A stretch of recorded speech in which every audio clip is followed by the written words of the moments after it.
for joining us this evening, which is a particularly sad evening, as the United Kingdom records the total of 100,000 deaths from this terrible disease.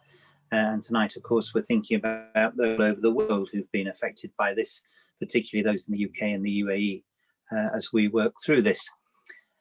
This, of course, has meant that the Emirates Society has not been able to meet for a long time physically, but we do meet through these seminars, and we're very appreciative of those who give their time both to attend and particularly to those who speak and enlighten us. And we're particularly appreciative of those joining us tonight. We speak in the presence of His Excellency, the Ambassador of the UAE to the UK, His Excellency Mansoor Abulhoul, and we're very pleased that you join us, sir, and you'll be saying a few words at the end. But in the meantime, let me run through just a little bit of housekeeping. If you would keep yourself muted if possible, which improves the quality. I think we're now all used to these processes. Please use the chat function to put in questions during the course of the evening. Simon Mayall will speak first and then David Roberts, but please put in your questions at any time. I'll be keeping an eye on those and do my best to bring people in after the speakers have done their addresses. What I like to do, if we have time, is go to people personally so that they can speak and put in their question themselves. If you would like me to put your question for you, just make that clear on the chat. If we have a run of questions on the same thing, sometimes I do align them together just for the sake of time and the like. But please feel free to use the chat function and put in whatever questions you wish. And with that, can I introduce our two speakers? First of all, Sir Simon Mayall. Simon is a retired British Army officer with a long and very distinguished career with the British Army, which began in 1978.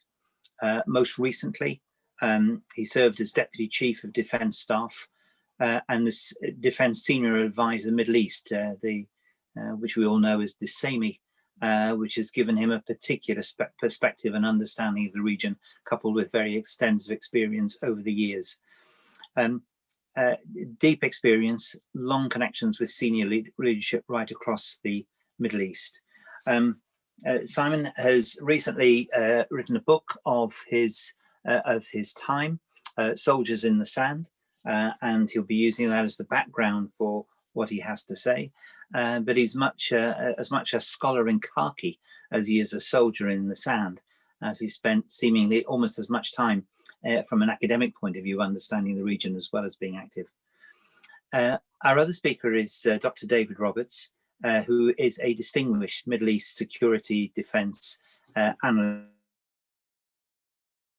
at King's College in October 2013, and is the theme lead in the School of Security Studies for Regional Security and Development.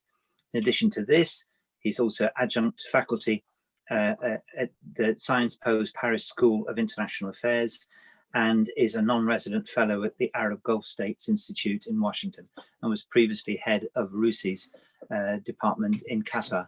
Again, knows the region and the Gulf extremely well and is a very well-respected analyst and a frequently sought commentator and contributor to defence and security events throughout the Middle East.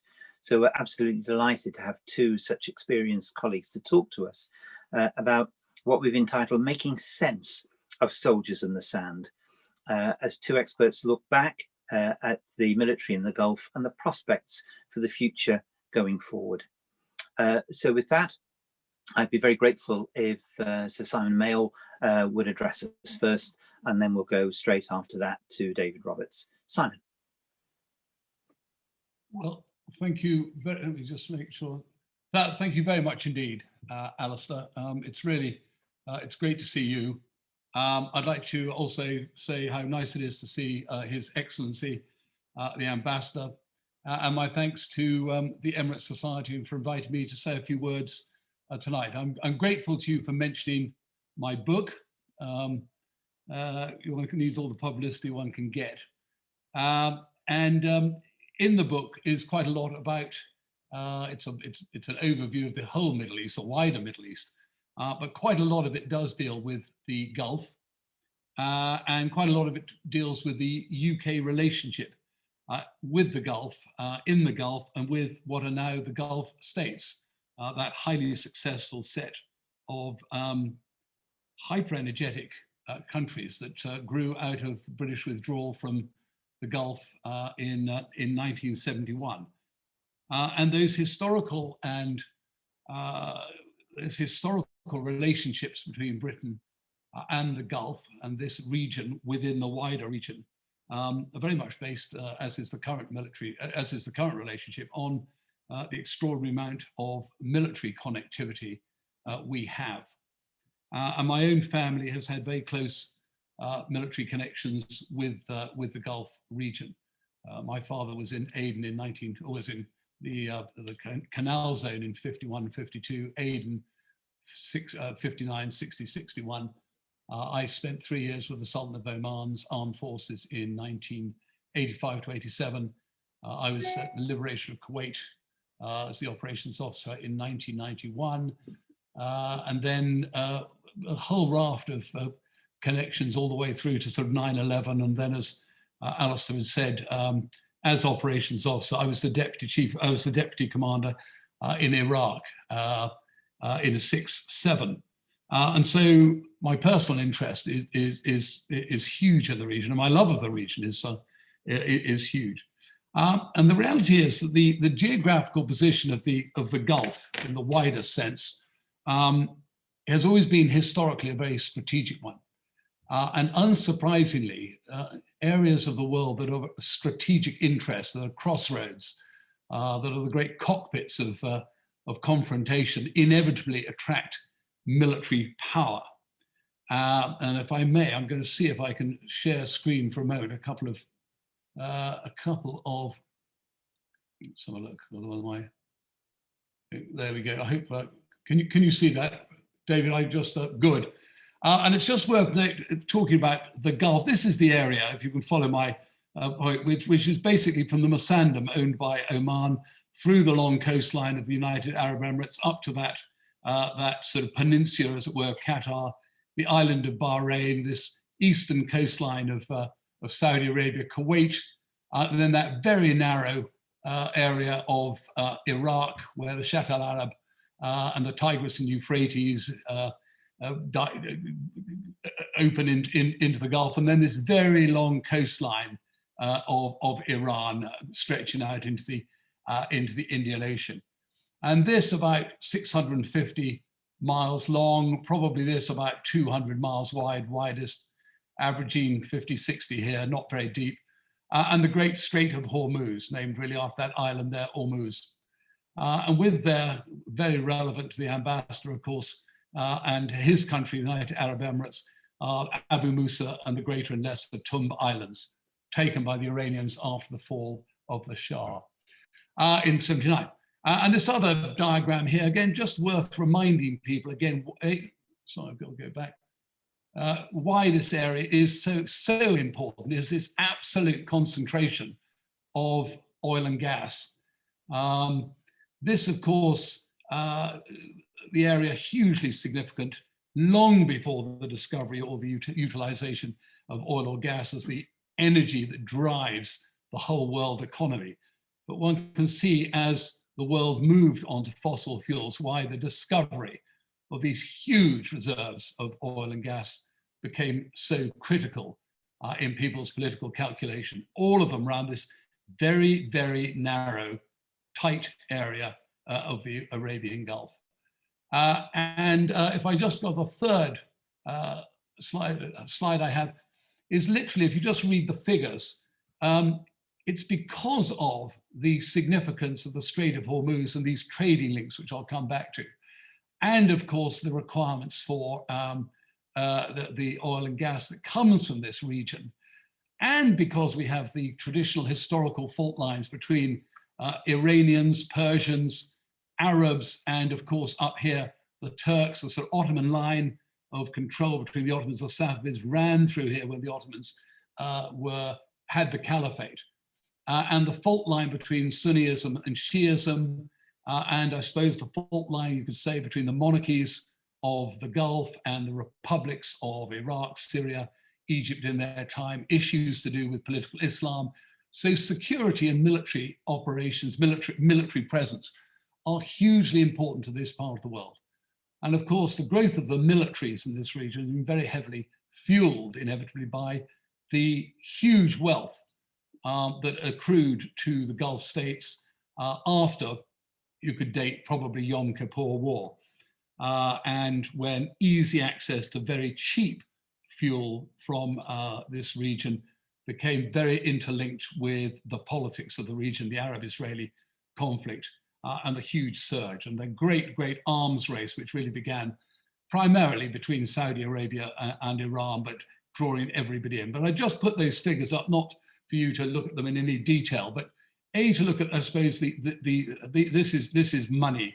But these numbers, there's nearly 500,000 people under arms from quite a small country of only 20 million people. There's another, sorry, 250,000. There's 500,000 Iranians in the Republican Guard Corps and the conventional military, 45,000 in Oman, 50,000 in the UAE, etc.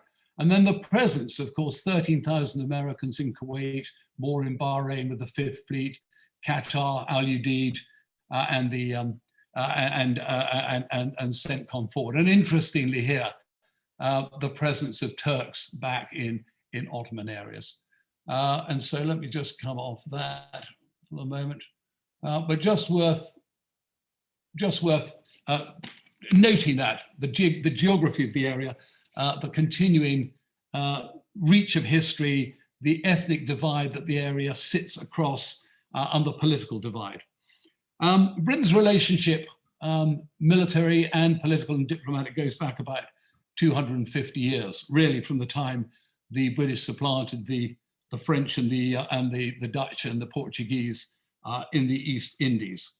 And primarily the British military, fundamentally the Navy, was to protect India and British colonies, British imperial possessions to the east, very much to protect the trade route, largely from Bombay to Basra, coming through the Gulf, and also to put pressure on Iran.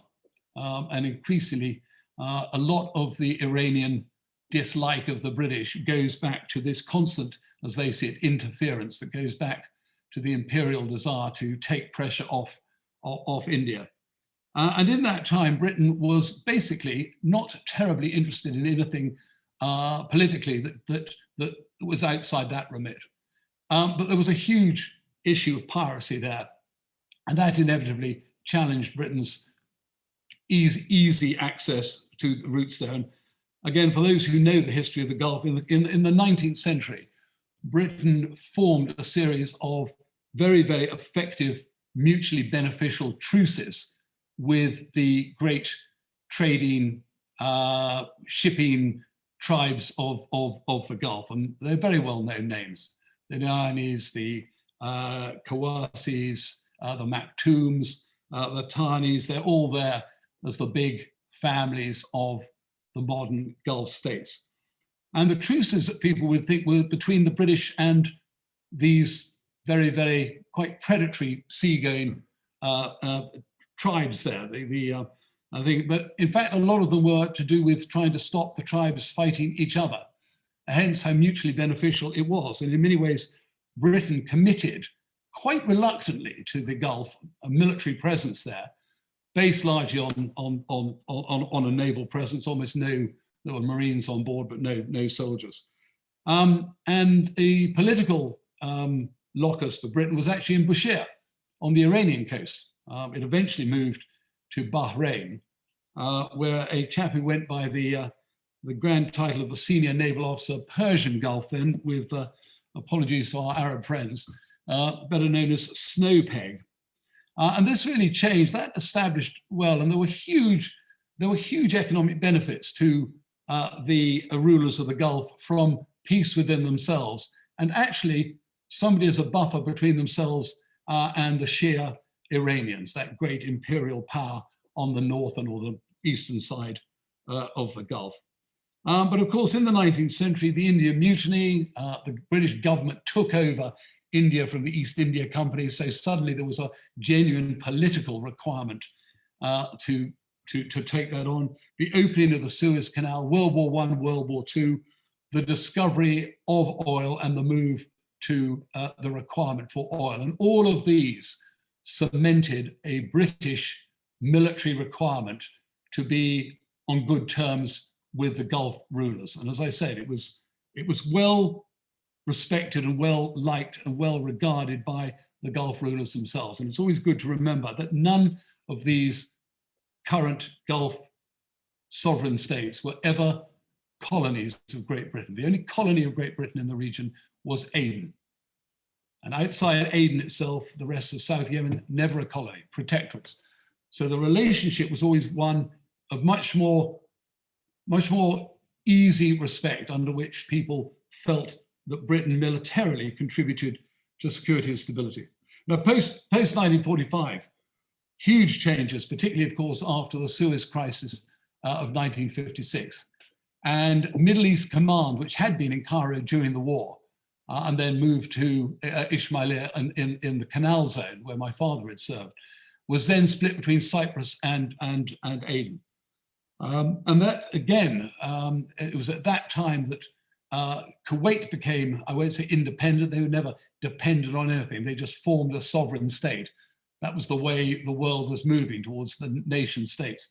And of course, almost instantly, Iraq tried to make a claim on Kuwait, and this drew Britain even more firmly into the Gulf.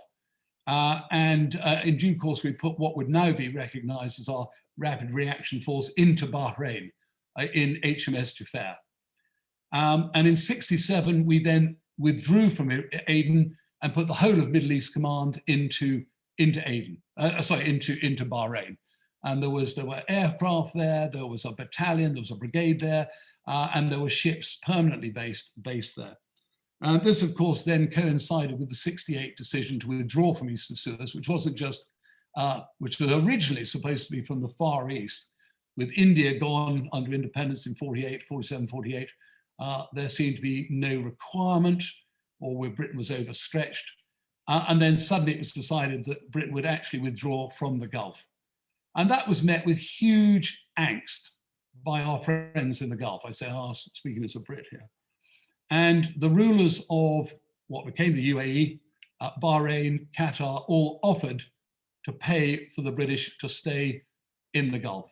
And it was a classic case where politics at home, a Labour government, Dennis Healey as the Defence Secretary and Harold Wilson, to an extent, felt this was all outdated. They were moving towards NATO, certainly the sort of nascent, Europe's our future type thing, interesting how things change. And we withdrew from the Gulf. And in 1971, the last British ship went, and as we know, because we celebrate them this year, this will be the 50th anniversary of the formation of Bahrain, of Qatar, and the 7 Emirates that became the United Arab Emirates. And as we left, as Sheikh Mohammed bin Zayed always would remind me, and I'm sure Alistair bears the scars of the same sort of conversations, the Iranians seized Abu Musa, the Greater and Lesser Tomb. And interestingly, we had a very good presence in Libya at that time. Well, those of you who know the army, the British Army, that was our great tank training area. We've done it ever since '71 in Canada, because General Gaddafi, Colonel Gaddafi, decided that Britain had to leave because we had handed over Arab lands, Arab Sunni lands, these 3 islands, to the Shia, the heretic Shia Persians. And quite by chance, although we never left the Gulf properly, thank God, we were always there. It was an appalling strategic decision, to my mind. But we got our hands snagged in Oman. And the Dhofar War, which was ran over from the war in Yemen. And Sultan Qaboos, as you know, overthrew his father and began the modernization of the country, which to an extent was last year, the 50th anniversary of that. This huge, important relationship which we had with Oman. And so began a period of sort of 1 foot in, 1 foot out of the region, a region of the world that Britain had so many linkages with, huge historical linkages with, very close relationships between the the royal families, very close relationships with the military, Sandhurst, Dartmouth, Cranwell, you name it. Lots of residual presence there, a lot of exercise, etc. 79, Thatcher, the Shah of Iran, you know, the importance of the Gulf always there for us. And our friends in the Gulf always to an extent looking for more British military commitment to their security. In a region, as I say, you know, as we went through the 80s, the time I was in the army, the tanker wars, Iran, Iraq, the arms race between Saudi and Iran. Iran now not simply Persian and Shia, but also Islamic revolution. So always tension and always a requirement for security and for friends of the Gulf to continue to commit there. So militarized region anyway. The Americans drawn in without doubt, and ourselves irritatingly still 1 foot in, 1 foot out. 1990-91, the invasion of Kuwait by Saddam Hussein, extraordinary, and then potentially a move on the Saudi oil fields of the eastern provinces. A difficult area for Saudi, very largely where their large Shia majority is overlying the big oil fields. And of course, as we well remember, huge coalition effort. And within that coalition effort, of course, the countries of the GCC formed in 81, all there, the Omanis, our Kuwaiti friends, those that escaped, Emiratis, Qataris, etc. And at the same time, the fall of Thatcher. And in 91, we, to an extent, and I think our friends in the Gulf all expected that there'd be a return to East of Suez. And it didn't happen. The major government had other issues on its plate, and then John Major's government fell and Blair took over. And you know, comment not criticism, Labour governments are less, I wouldn't say pro the military, but less inclined to get involved in these sort of areas. And that was a pity. And that is when the Americans brought the Fifth Fleet into Bahrain. And really just coming more up to date, 9/11, of course, Al-Qaeda, the threat from I suppose that fundamentalist Takfiri ideology. And then of course the invasion of Iraq, the occupation, and a great surge, and again, a great militarization of the region. Always there with the Iranian Republican Guard Corps. But the overthrow of Saddam was the catalyst really for much greater Iranian military and political influence across the region. And there have been huge consequences of that, particularly with regard for the American desire or appetite for military engagement. And the story in the last decade has really been, again, very mixed messages under Obama, under Trump, and I know that David will come back to that. And I would simply say, as we come up to now, Arab Spring, Gulf monarchies did really well out of it, not without tensions. And the Cameron government, and you know, the chairman here, Alistair, was very instrumental in that, launched the Gulf Initiative and went very much back to among our friends and identifying the huge security and prosperity interests we had there, let alone the 200,000 British expatriates who were living there. And so we have stepped on over the last decade, and as I say, I pay tribute to Alistair for being so instrumental in this, and it was great to operate alongside him on this.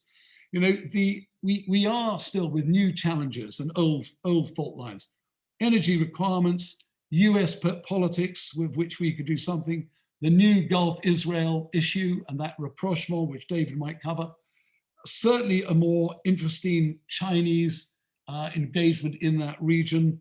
Iranian tensions remain, it's Sunni, it's Shia, it's Iranian, it's Arab nukes. There are human rights issues, make things interesting. Demography is going to have a big influence about the way we go, and new military capabilities, which we need to watch out for, ballistic missiles, drones, etc. So last sentence, the amazing political, social and economic advances of our friends in the Gulf remain, you know, in contrast with Iraq and Iran, will hopefully continue peacefully, but it is in a very, very persistently volatile context. And I hope we can take up some of those themes. Thank you very much, Alistair. Simon, thank you very much indeed, and I'm sure we will take up a number of those themes. You create a picture in a very brief period of time of an extraordinarily rich history across the region in which the United Kingdom has been intimately involved, and you describe the origins of conflict and the fault lines that the Gulf sits upon, and yet in the midst of that there are other things going on. There's the culture, there's the need for other links that I hope the United Kingdom also stands for, as well as the military and security. But there's no doubt that that has dominated people's view of the relationships for some time. So having given us that extraordinary sketch, which is not just from your academic studies, but as you indicated from your family connections of long standing, very personal, you love the region and understand it well. That brings us to where we are now, and it's an ideal time to bring in David Roberts. And David, you know the history of the region as well as any analyst, and know very much its security and defence issues, which have been complex in the past and show little sign of being less complex as we go forward. But give us a clue and help us out on the next stage. Ladies and gentlemen, David Roberts. So, good evening, Masal Khair. Hopefully you can see my screen. Is that correct? So Simon, could you give me a wave if you can see the screen? Yes, it is, Magic. David. I can see it well. Magic, thank you so much. Yes, what can I say? Good evening. Always a pleasure to speak about the Gulf monarchies, especially at an event such as this. I really appreciate the opportunity and look forward to your questions. I will be uncharacteristically brief. I am an academic and I love the sound of my own voice, obviously, but I will endeavor to control myself so we can leave plenty of time for some questions. So I want to take a look at a few issues that are likely to shape what we are looking at in the Gulf going forwards in the next 12 months or so, just to spark a conversation. We are, of course, in the warm afterglow of the solution, as it is, to the Gulf blockade. The Gulf monarchies are to a degree reunited, and the character of that reunification, I think we need to think about a little bit. I think when it comes to changes to Qatar's modus operandi, we haven't really seen that many. There have not been significant shifts from Qatar, I think, really. I suspect under the surface, there are more than we perhaps realize.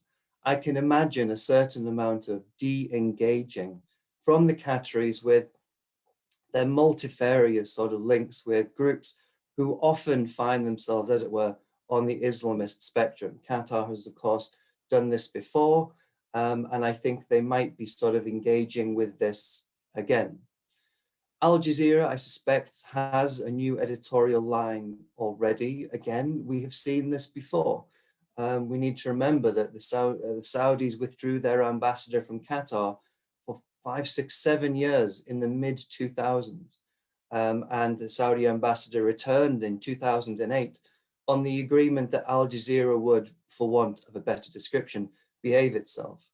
And that is what transpired. There's a wonderful article by Bob Worth in the New York Times about that. And so I don't think that Al Jazeera is foreign ministry TV by any stretch, but Doha is a small place and people will read the room. And I suspect we'll see quite a bit of movement there.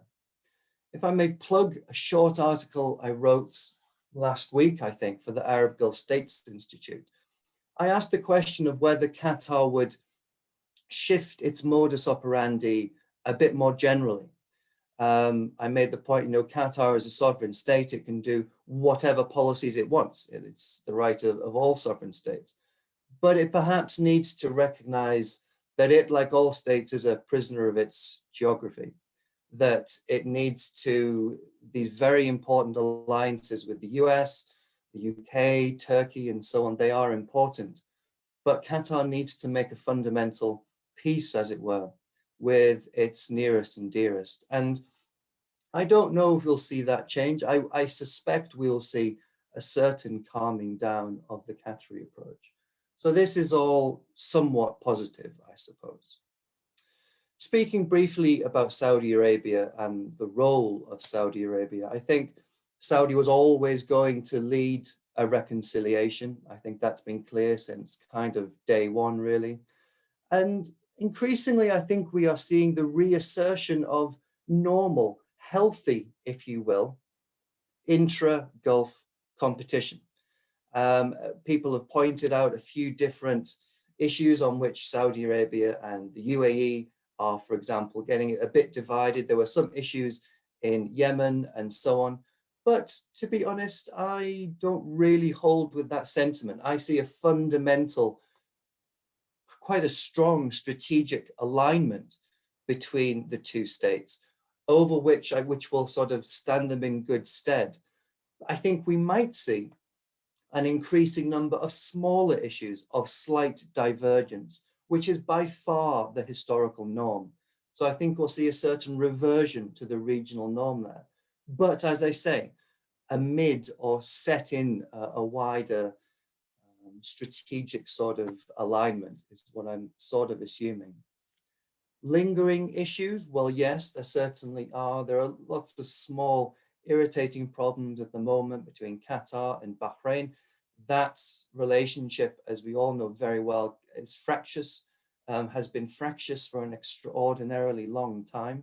And so here we have, again, a reversion to the regional norm to some degree.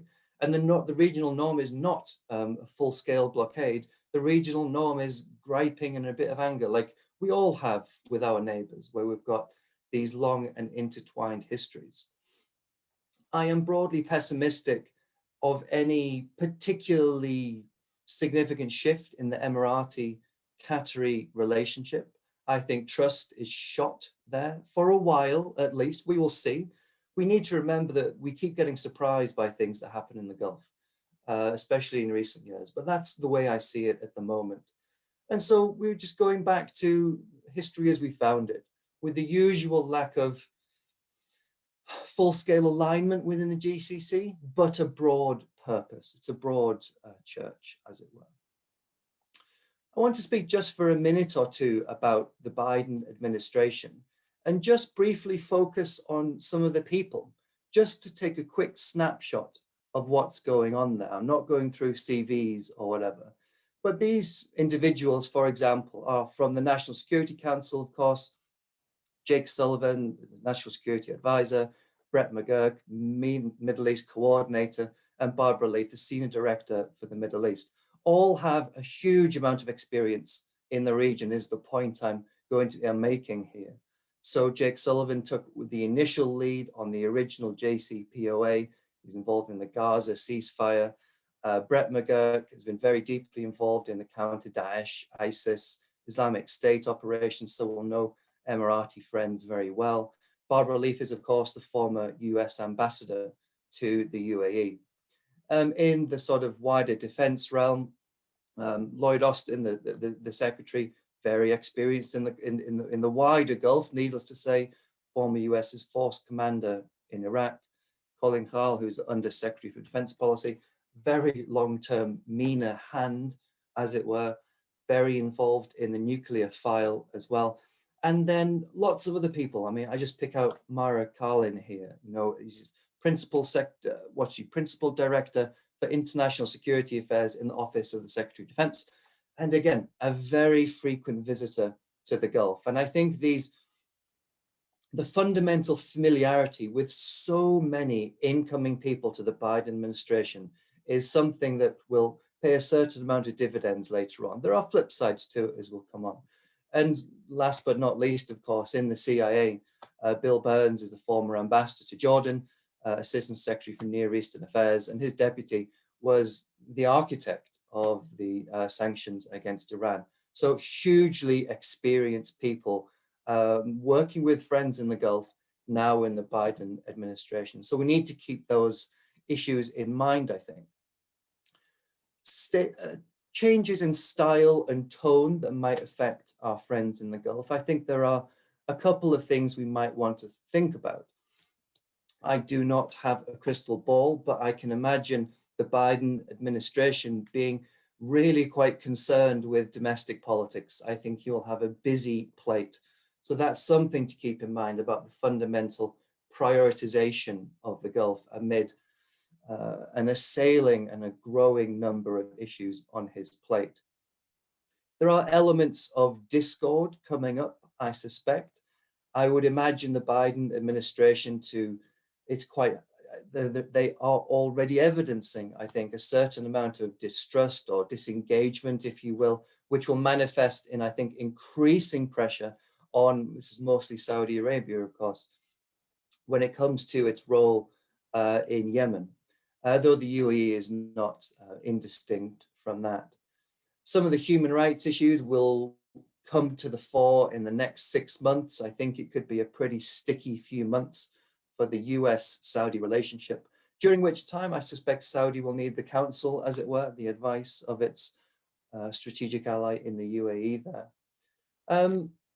Two other things to note, one sort of positive, one perhaps less positive, but we don't know. A lot of the language around the Biden administration speaks to this sense of an inclusive regional security dialogue. And I think this bodes well, of course, the Abraham Accords leading the way here. And we'll see how that transpires. I might come back to this sentiment in just a second or two when I speak about Iran again.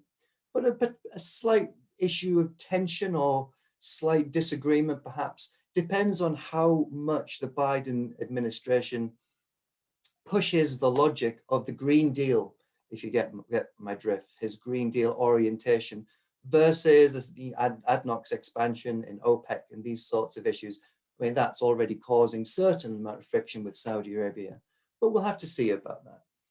And the fundamental change in style and tone, I guess, is that leaders around the world can't WhatsApp Jared and get directly onto the president and get something action straight away. I'm being flippant there, but I think there is a change there. Now, the reason I went through those individuals beforehand is to make the point that, there's a huge amount of informal and formal linkages here, which are very important, but there will have to be a certain change in and with the new administration. I want to speak about Abqaiq. I put a lot of stock in before Abqaiq and after Abqaiq. I see the attacks on Abqaiq, the world's most important oil infrastructure site in Saudi Arabia. As we remember, it was attacked in September 2019, and it was struck with unerring accuracy. These missiles and drones implicitly, explicitly launched from, by, with Iranian support, allegedly, etc. But that's the reality, of course. Sailed through defenses, Gulf defenses.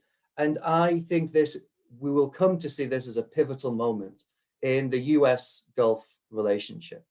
This is the way I try to conceive of it, at least. The Abqaiq attack signaled a couple of critical failures. Profound failure in the concept of US deterrence in the region. A significant reason, of course, that the US has had its troops, as have other nations in the monarchies for quite a long time, is, I think, to deter precisely this kind of attack. And that didn't work. Falling back, of course, we have US technology, whether this is Patriots or the incoming THAAD systems. They failed to completely. Patriots in particular, the missiles and drones just flew straight through them. I think this was a desperate, desperate shock to Gulf security actors. It also telegraphs a complete misunderstanding of what the sanctions were doing to Iraq and the ambit of the options that the Iranian government would consider. I think that no one thought possible they would dare, as it were, that they couldn't and they wouldn't engage in such an attack. But I think a lot of us had to reevaluate our approach there. This fostered changes immediately. The UAE led some of them, of course, trying to cool tensions between Iran and the Gulf monarchies. The UAE Coast Guard led that back in late 2019. But coming to today and going forward, I sort of expect, perhaps I'll be wrong, we'll see, that the legacy of the Abqaiq attacks and the the ability of the Gulf monarchies to be struck in that sense. I mean, this is the most important Saudi oil infrastructure site going. You know, I think that recalibrates and changes the approach to Iran. So I wonder if we'll see a certain amount of less hostility to the Biden revamped JCPOA. In addition to, I suspect we'll see a lot of Biden attempts at buy-in from Gulf allies when it comes to the JCPOA.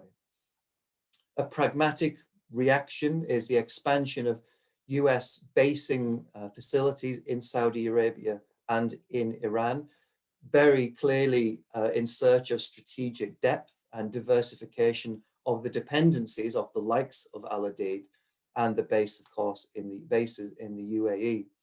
And so I think more generally, I should add, I see us as being past the peak of US military engagement in the Gulf. So I think the peak was a few years ago and we are on the down slope.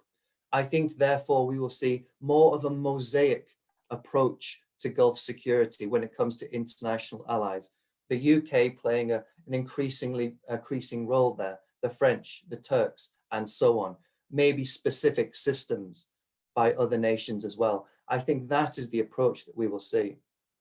The key caveat, of course, is that I'm not trying to predict in any way, shape, or form that the US are leaving the region. That's not my point at all. If you are American in your military orientation, you might know .mil PF, training, equipment, personnel, information, doctrine, and so on. If you are British in your orientation, you are tepid oil, which is, you know, training, equipment, personnel, information, doctrine, concepts, organization, infrastructure, and logistics. And because I'm trying to be a posh academic, I talk about Foucault's dispositif. And Foucault's dispositif is, you know, the grand panoply of norms, ideas, structures, laws, the gamut of things. And my point is, of course, that the .mil PF, tepid oil, or the dispositif of the Gulf military, of Gulf militaries, is shaped and fashioned in a broadly Western construct. Western generally, but American as well. And thus, any downslope from the US needs to be measured in years, if not decades. That's the point I'm trying to get across there. And so a couple of brief final thoughts. I wonder if now we are seeing something of a return to pragmatism. We'll see the resetting of realities and ambitions, what regional pressure can and cannot do. I say that with Iran in mind, and Abqaiq and the Qatar blockade. We have perhaps had a vision of what, as I say, regional pressure can do, but cannot do at the same time. I think we'll see Saudi Arabia increasing its role as a unilateral actor of some variety, perhaps a bit more of a reversion to the norm there. And as I mentioned, more of a reversion to the intra-Gulf politics as usual. And when I say that the golden era of Saudi-Emirati relations is over, I think that's probably true. But this is not a comment on the negative nature of this relationship. That's not what I'm trying to say.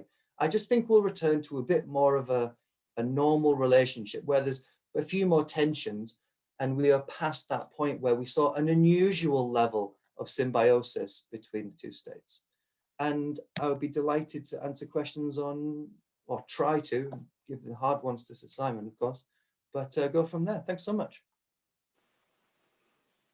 David, thank you very much indeed. And thank you to both David and Simon for their presentations.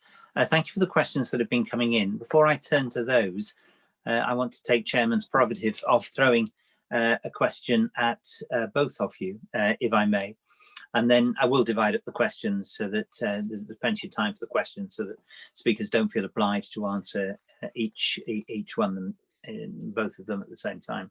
But the question I would have is, are we always going to think of the Gulf in relation to conflict? The region is full of so much more, but our attention over all the time I've been alive has largely been in relation to conflict. Is that its future? And when President Trump said he was very proud of the fact that he didn't lead the United States into a war, was he lucky? Because to my mind, there are a couple of things he did which might have provoked one. So was he lucky? And are we always going to think of the Gulf in relation to conflict? Simon, you're laughing. You know the area so well. You answer first, and then I'll come to David for his view. Need to unmute, Simon. A classic Zoom call thing. You need to unmute. It is a tragedy, and that is the extraordinary thing about when one talks about the Middle East, because the contrast, as you say rightly point out, Alistair, between going to Muscat or Abu Dhabi, Dubai, go to Doha, go to Bahrain, go to Jeddah. I mean, you know, the remarkable change in the atmosphere if you go to Riyadh and Jeddah now, and yet north of it and west and east of it is you know, are the Islamic Revolution and the Iranian Republican Guard Corps, and the sort of slight chaos in Iraq, and we can discuss about whether that was there. Syria, awful. And as I said in the end, you know, this is why we absolutely, to my mind, should be doubling down on our contribution to state security or state stability in the Gulf, because we know what happens when regimes don't succeed in the Middle East, sadly. And the longer that the Gulf states, and you know, one talks about them as a group, and that's always unfair given the the size of Saudi Arabia and the difference between Oman and Bahrain, etc. But the best hope is to use that oil wealth and that maturity for the reforms that they know they've got to go through. And security is absolutely critical. The trouble, as we know, Alistair, is that they are sitting on something that is of huge interest and competitive interest, which is energy. And they are on some really difficult fault lines, which, as I say, is the issue of ethnicity, religion, confessional divides within it. And of course, even if you take away the Persian, Arab, Sunni, Shia side, and you can't really, we know what happened in Bahrain and even in the eastern provinces, you then get into the Takfiri ideology. And one of the things that does worry me, of course, is the whole issue. I'm sure David would know it, and many of your listeners, and you certainly do, Alistair. It is the demography.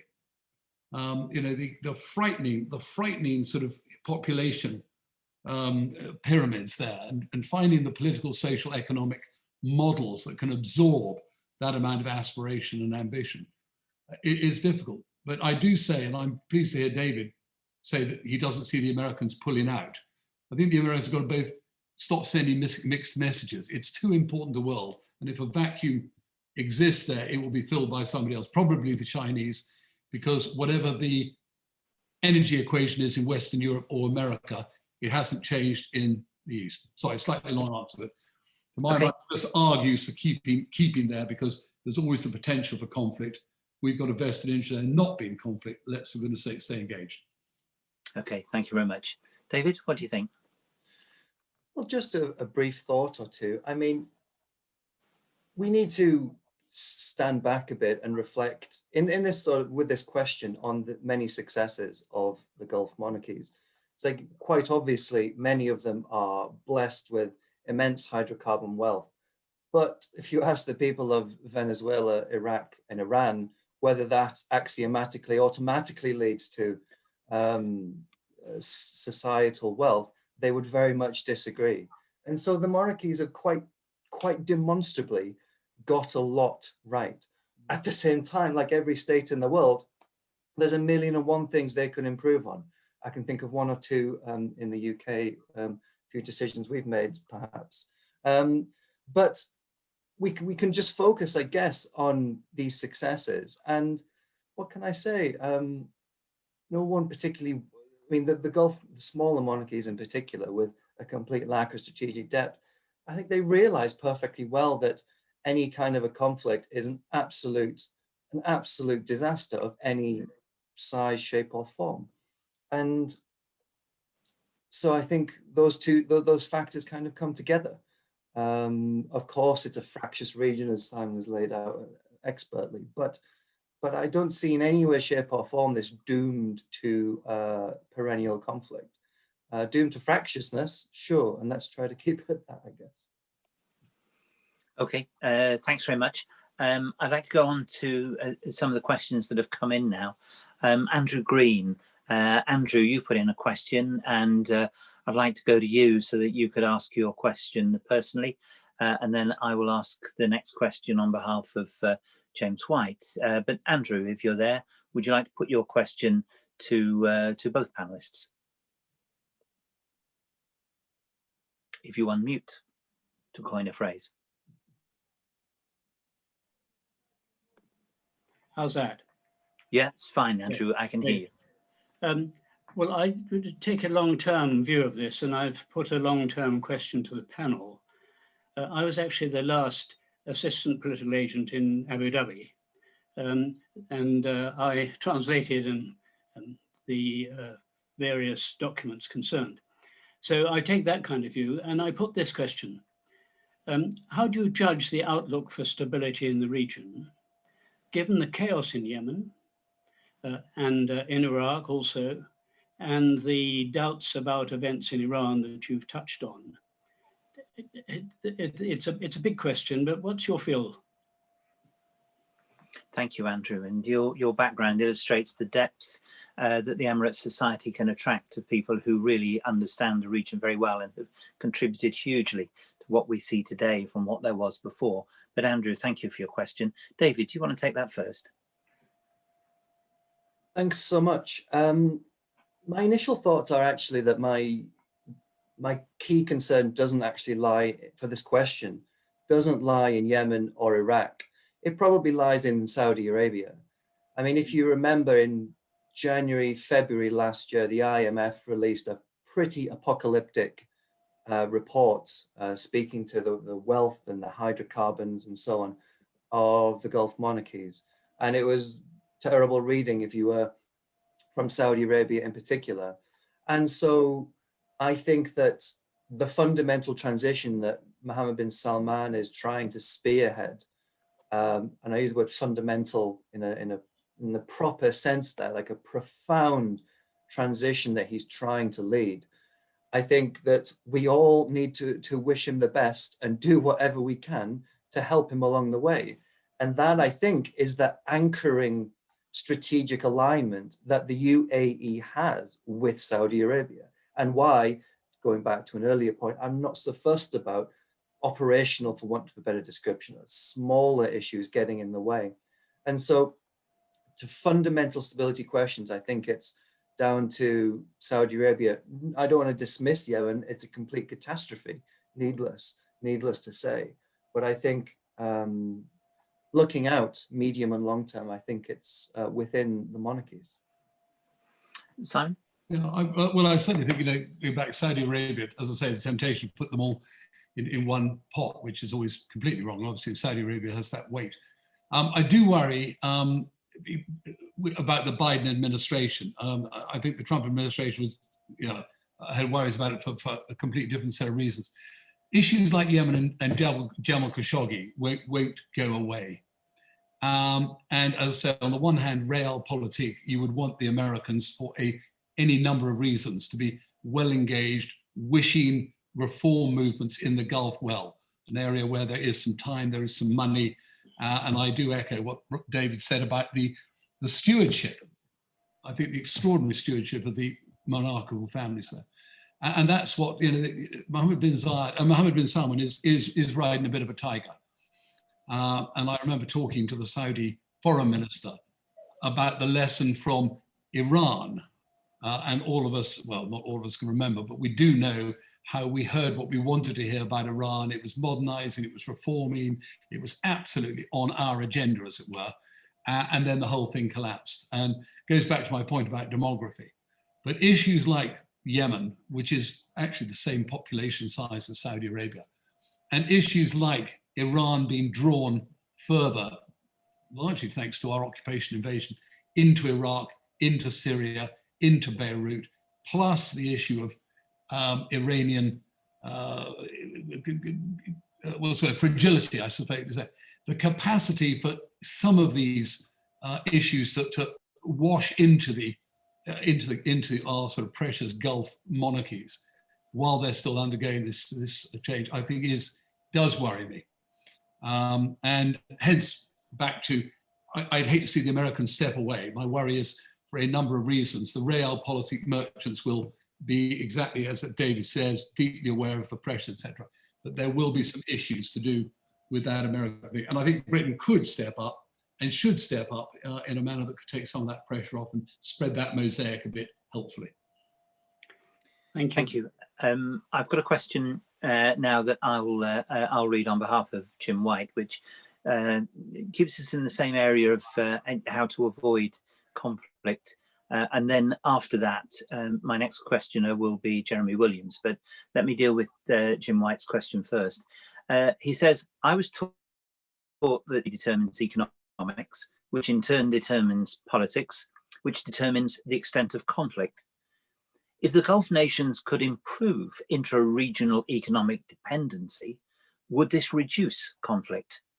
And what could be the nature of economic interdependency? Simon, do you want to take that first and then David? I think I'd rather David took that. I think he'd probably give a more considered answer. I'd love to pick up any points he makes. That's not sloping shoulders. No problem. Go on, David. Economic interdependency, a bit more of it would ease the pressure of conflict.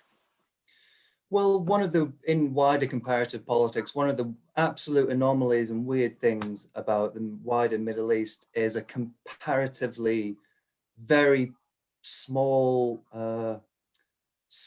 nature of the statistics when it comes to intra-regional trade. It's quite curious. And of course, it's rooted in the basics of the rentier economy, where whether that's hydrocarbons or that's where the majority of the state's wealth comes from international aid or whatever it might be.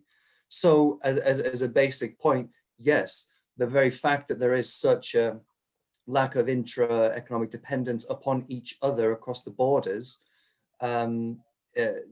does not engender any extra alignment, if you see what I mean. And so to your point, I'm quite sure that were the economies become a lot more intertwined, that would help. The great point to make to the counter of that is, of course, is it Norman Angel's point, and the pre-World War I, the idea of Europe is so intertwined now, we couldn't possibly conceive of a war on the continent. So we need to be careful as far as those conclusions go. But I think it would certainly help. And I think when the most obvious thing, it strikes me, when it comes to the Gulf monarchies, the nature of the sort of economic development that you mentioned, it's the Saudi labor force. I mean, it strikes me that Saudi Arabia has the people, it has the increasingly very well-educated people, out with the tens of thousands that have studied in the US in the last 30 years or more, and it's got the unemployment problems. And the Gulf monarchies have all this incoming labor from anywhere and everywhere, as we know. And it doesn't strike me that that would be the most difficult thing to do, to sort of keep those two things together, to really try to boost intra-regional market effectively. But there are myriad problems to that, from the mutual recognition of university degrees, and we've all got a bit of chauvinism, needless to say, when it comes to people from one country or another. But I think that is, if I was to have that grand strategic chat with someone, that's something I'd like to try and prioritize. Okay, thank you. Simon, yeah, pick up anything on that? There was a high watermark. I don't think the blockade of Qatar will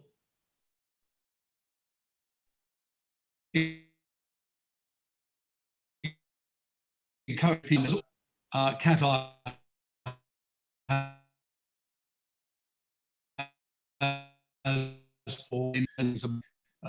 combining the currencies, etc.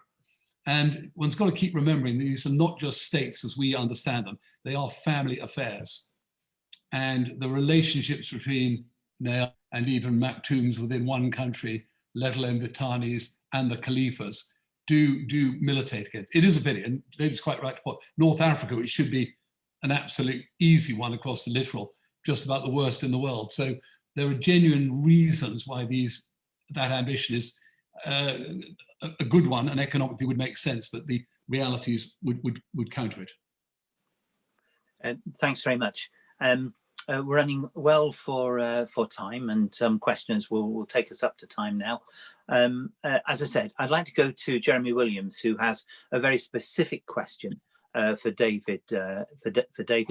And then after that, I'd like to go to Sir John Lorimer for a question as well. But first, Jeremy Williams. Jeremy, if you're there. Can you hear me all right? Can indeed, yes. Fire away. Hey, this is a question really for Dr. David. When I was Defence Attaché in Abu Dhabi in the early 90s, I used to go down to the far west of the UAE to a place called Silla. And in those days, there was talk of a joint or a triple joint arrangements for immigration and customs at Silla. And I remember looking around this place, and it hadn't sort of taken off in the early 90s. And I don't think it is ever going to happen in the next decade. I just wondered whether you had an opinion on the relationships that might cause this tri-post to exist in the future at all. Thanks. It's a tricky question. I mean, my short answer is that I don't foresee that coming to fruition anytime soon. Indeed. At all. I mean, as you know, you were there at the time or around the time. I mean, that sort of where the countries meet it was a very, very bad flashpoint for the Saudis and the Qataris in the early 1990s. Shots fired, a couple dead. When the Emiratis changed their ID card with a particular map in reference to that area, as you'll remember, that led to all sorts of border issues. If you pot shots in the water, it's 2010-ish, I think. And so this is, it's all sort of forgotten now, but it's all lingering there as well. And so I cannot fathom how we could move to a situation where there could be that kind of tripartite agreement, to be honest. And it all goes even further back to deep machinations with Sheikh Khalifa in when he was coming to power, wanting the Saudi acquiescence so he didn't get usurped again in Qatar. Khalifa bin Hamad, I'm referring to, forgive me. And so there was some dodgy map arranging in the 60s, and it's a bit of a pickle. So I'm take the easy answer and say no. I think you're right. Thanks very much indeed, Jeremy. A question from Sir John Lorimer, who I suspect knows quite a lot about the area, and you're very welcome. It's another example of the depth of expertise we have on the call. Sir John. I just want to check. Can you hear me all right? Yes, indeed. Yeah, no, great. Well, funny enough, I was just about to go out for a run and I picked it up and pressed the wrong button. But I'm more than happy to ask a question because it's been a really interesting session. I'd be interested to hear what the two panelists have to think about the East rather than the West. We've talked a lot about Biden administration. We've talked a lot about what UK should be doing. I feel there are other people who are interested in the region just as much as we are, and what you're seeing happening in terms of Chinese interests, Russian interests, and others' interests, and if we don't, as to use Simon's expression, step up to the plate, if we don't remain or increase, what are we going to see coming in from elsewhere? And I'm not being specific about any country, but there's some that are only too well recognised as being interested and already playing quite a lot in the region. Sorry, a bit of a waffly question, but I hope you were. Waffly at all. Thank you. Takes us in a different direction indeed. Simon, you're unmuted first. Great. Thank you. Hi, John. Good evening to you. Well, you'll have seen it, John, in your time as the same, but one of the interesting things is again, the oil equation or the energy equation. 20% of all the global consumption of energy comes through the Strait of Hormuz on a daily basis. And 80% of that now heads east. And I think what we're seeing is precisely what I said. If you leave a vacuum, it'll be filled, because even in Western Europe or in America, the energy equation changes. The Chinese need to do precisely what the British did in the 19th century, is join up the sea lanes to protect their maritime capacity to get at the raw materials they need, either economically or in China's case, energy. And so you all know the sort of One Belt, One Road string of pearls now going all the way to Djibouti, Port Said owned by the Chinese, so is Piraeus. Huge strategic drive there. India the same, can't do without oil and gas coming from the Middle East. So either we leave and it'll be, that security vacuum will be filled by people inimical to us, or we stay there and have a sort of nice balance of power, interested parties, all with a vested interest. Very last point, and David will know this, after Abqaiq, it was the Chinese who put pressure on the Iranians to stop the attacks on Saudi Aramco, because suddenly they could see a disruption of oil and gas supplies coming out of the Middle East and the Strait of Hormuz. So I think you're absolutely right, John. If we're not there and we can do a little bit more, a lot more, I'd argue, somebody else will be there making a very good offer in order to provide that security confidence. Thank you. Thanks, Alistair. Thanks very much. Briefly, David. Yeah, thank you. Super question. I mean, my essential point is speak to this idea of this mosaic security that I try to discuss. China has for a very long time provided that bespoke piece of kit that the Gulf monarchies can't get elsewhere. So I'm speaking about the Saudi rocket forces, effectively, going back, what, 30, 40 years now, being upgraded continually. Interestingly, the Chinese also sold, I can't remember the type, but again, a sort of a short range, medium range rocket to the Qataris about 3 or 4 years ago. Again, it's about these very important, for the Gulf monarchies, bits of kit that they cannot get elsewhere. Drones are, of course, armed drones are, of course, another critical part of this. The Chinese role when it comes to infrastructure, I'm thinking sort of your 5Gs and your likes, I think it's very important there. And so the Chinese role is becoming indelible in its own way. Now, I do want to make that point, but at the same time, I do want to pull back a bit and say, you know, as an academic, I struggle to talk about these things in a particularly academic way, but I feel there is just a lacking of cultural simpatico. Again, that's so waffly that I couldn't possibly write it in a journal article, but I truly think there is a je ne sais quoi there is there with our Gulf friends and Europe and the US, and that is absolutely not there between the Chinese, for example, and the Gulf monarchies. And I say that on both sides. I've had a lot of conversations with ambassadors about that stuff, Chinese ambassadors, I should add, with that stuff. And there's just a je ne sais quoi missing. And so that understanding component, I just don't think is there. I mean, the last thing I'll say is that maybe the US has moved with the missile control regimens about armed drones, but we need to see what the Biden administration does about that, of course. Thank you very much. We're nearly at the end, but before I ask His Excellency the Ambassador to do a vote of thanks, I'm going to try and wrap up the 2 or 3 remaining questioners myself, if I may, and just ask the panelists for almost one-word answers in relation to their questions. To David Roberts from Keith Nuttall, the rapprochement in the Gulf, will it allow Jebel Ali to recover its dominant role? And what about Emirati security expansion in the Horn of Africa? Just very briefly. Jebel Ali has massive economies of scale on its size, so a lot of Qatari businesses will automatically, as it were, axiomatically go back there. However, if the Qatari government has any particular say in the matter, they won't. They will take on the extra cost, so they do not have to give themselves that vulnerability. Horn of Africa is, you know, we can speak about it in a variety of ways. I mean, I don't know what to say. It's significant. It's an area of friction between, has been an area of friction between the Qataris and other monarchies, but it needn't be.